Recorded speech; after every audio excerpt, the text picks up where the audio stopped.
जय हिंद दोस्तों, आप सभी का बहुत बहुत स्वागत है हमारे YouTube चैनल में। हम pocket GK by Khan sir जो बुक किताब है उसको हम पढ़ रहे हैं। तो आज का टॉपिक है हमारा साहित्य स्रोत, साहित्यक स्रोत, जिसमें पहला टॉपिक है हमारा वैदिक साहित्य। तो चलिए स्टार्ट करते हैं।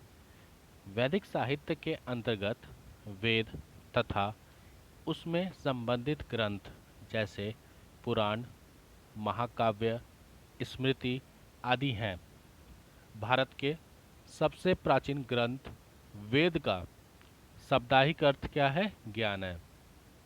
तो भारत का जो सबसे प्राचीन ग्रंथ है वेद, उसका शाब्दिक अर्थ है आपका ज्ञान। श्रवण परंपरा में सुरक्षित होने के कारण इसे श्रुति भी कहा गया है। तो आपका जो वेद है उसे क्या कहा गया है? श्रुति भी कहा जाता है। वेदों के संकलन संकलनकर्ता महर्षि कृष्ण द्वैपायन वेद व्यास की माना जाता है। तो वेदों को संकलन किसने किया था? महर्षि कृष्ण द्वैपायन वेद व्यास। ठीक है।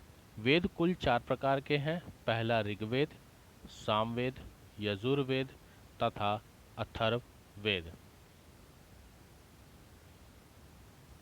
पहला है आपका ऋग्वेद। ब्राह्मण साहित्य में ब्राह्मण साहित्य में सबसे प्राचीन ग्रंथ आपका कौन सा है? ऋग्वेद। ऋग्वेद में ऋक् का अर्थ होता है छंदों तथा चरणों से मुक्ति यंत्र। ठीक है। तो ऋग का अर्थ क्या होता है? छंदों तथा चरणों से मुक्त यंत्र। और रचाओं के क्रमविद ज्ञान के संग्रह को हम ऋग्वेद कहा जाता है। ठीक है। रचाओं के क्रमबद्ध ज्ञान के संग्रह को हम ऋग्वेद कहते हैं। इसमें 10 मंडल, 1028 सूक्त और 10,462 रचाएं हैं। वेद के रचाओं को पढ़ने वाली ऋषि को होत्र कहते हैं। तो होत्र किसे कहते हैं? जो वेद की रचनाओं को पढ़ने वाले जो ऋषि होते हैं उसे होत्र कहते हैं। विश्वामित्र द्वारा रचित ऋग्वेद के तीसरे मंडल में सूर्य देवता सावित्री की स्मृति प्रसिद्ध गायत्री मंत्र है। तो गायत्री मंत्र किसमें है? ऋग्वेद के तीसरे मंडल में। ठीक है। और इसमें 9वें मंडल में सोम देवता का उल्लेख है। तो 9वें मंडल में सोम देवता का उल्लेख है। तीसरे मंडल में गायत्री मंत्र का उल्लेख किया गया है। बाद में जोड़े गए 10वें मंडल में पहली बार शूद्रों का उल्लेख किया गया है, जिसमें पुरुष सूक्त कहा गया। तो 10वें मंडल में पहली बार शूद्रों का उल्लेख किया गया और जिसे पुरुष सूक्त कहा गया है, जिसके अनुसार 4 वर्ण होते हैं: ब्राह्मण, क्षत्रिय, वैश्य तथा शूद्र। ठीक है। आगे बात करते हैं। आदि पुरुष ब्रह्मा के क्रमश मुख, भुजा, जंघों, चरणों से उत्पन्न हुए हैं। तो ये क्या है? आदि पुरुष ब्रह्मा के क्रमश। ऋग्वेद में इंद्र के लिए 250 तथा अग्नि के लिए 200 और रचाओं मंत्रों की रचना की गई है। तो अगर आपसे पूछे कोई कि इंद्र का मतलब कितनी बार इंद्र का रचनाओं का प्रयोग किया गया है ऋग्वेद में, तो 250 बार। और अग्नि का 200 बार। वामनावतार के 3 पगों के आख्यान का प्राचीनतम स्रोत ऋग्वेद है।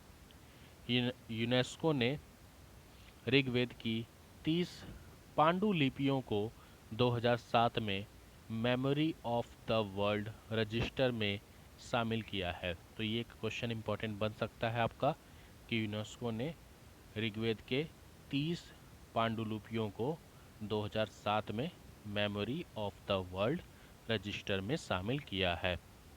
ठीक है। अगला है हमारा यजुर्वेद। यजु का अर्थ है यज्ञ, और यजुर्वेद में यज्ञों के नियम एवं विधि विधान का संकलन मिलता है। तो यजुर्वेद में आपको यज्ञ के नियम एवं विधि विधानों का संकलन मिलता है। वैदिक मंत्रों के संग्रह यजुर्वेद में बताए गए हैं, जो यह एक वैदिक अनुष्ठान से संबंधित है।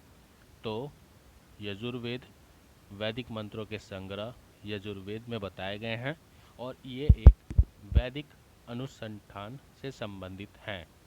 यजुर्वेद के मंत्रों का उच्चारण करने वाले पुरोहित को अद्रवयु अद्रवयु कहलाता है। तो यजुर्वेद के जो मंत्र उच्चारण करते हैं उनके पुरोहित को हम अद्रवयु कहते हैं। एक ऐसा वेद है जो गद्य एवं पद दोनों शैली में है। तो गद्य एवं पद दोनों शैली में है कौन सा? यजुर्वेद। यजुर्वेद कर्मकांड प्रधान है। तो यजुर्वेद में कर्मकांड के बारे में भी बताया जाता है। इसके यजुर्वेद के दो भाग हैं। पहला कृष्ण यजुर्वेद और दूसरा शुक्ल यजुर्वेद। ठीक है, कृष्ण यजुर्वेद और शुक्ल यजुर्वेद। आगे बात करते हैं तीसरा सामवेद की। साम का शाब्दिक अर्थ होता है ज्ञान या फिर संगीत।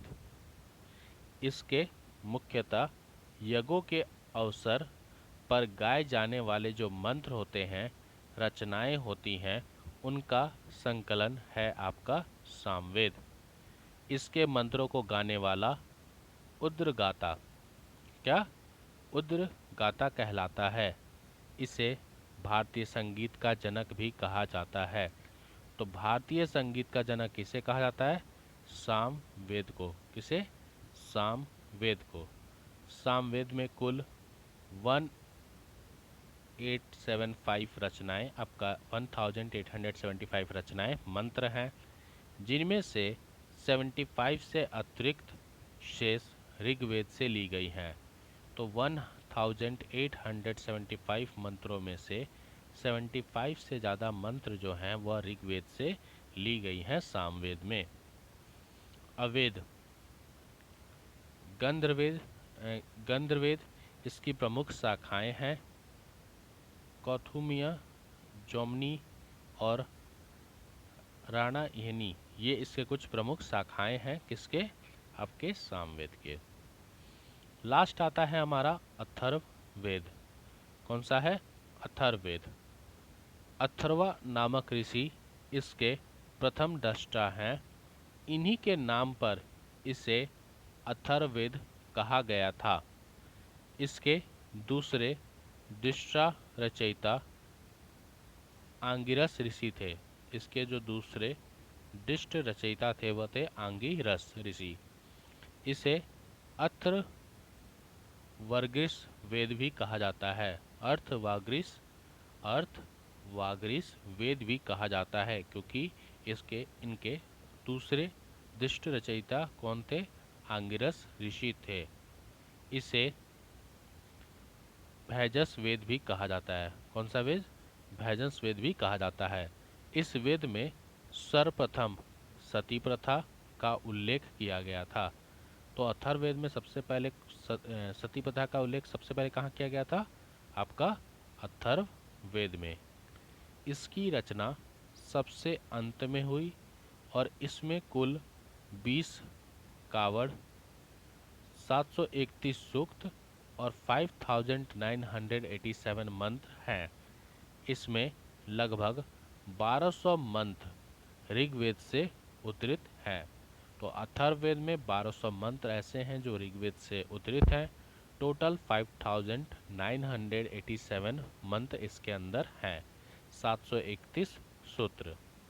तो आज हमने आपका वेदों के जो वैदिक साहित्य है उसके बारे में पढ़ा, और वैदिक साहित्य कितने प्रकार के वेद होते हैं उसको भी आज हमने क्लास में क्लियर किया। ठीक है। जय हिंद, जय भारत।